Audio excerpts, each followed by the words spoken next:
কপালে টিপ পরা কোন নারীদের আলামত, এটা কিন্তু অনেক নারীরাই জানে না, যার কারণে তারা টিপ পরে রাস্তায় ঘোরাফেরা করতে থাকে।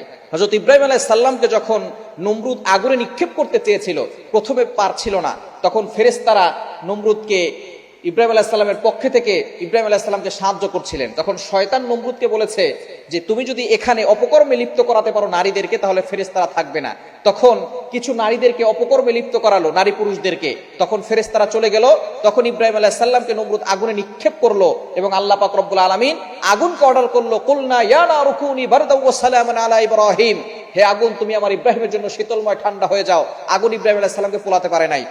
যখন ইব্রাহিম আলাইহিস সালামকে আগুনে ফেলার কারণে যে সমস্ত নারীরা অপকর্মে লিপ্ত হয়েছিল, পরবর্তী সময়ে সরকারি পক্ষ থেকে তাদের কপালে টিপ দেওয়ার ব্যবস্থা করেছিল, যাতে করে ওই এলাকার সকল মানুষ চিনতে পারে এটা হচ্ছে সরকারি যে সমস্ত পতিতা নারী আছে তারা হলো সেই লোক। সুতরাং এই কপালে টিপ দেখেই তাদেরকে চেনা যেত।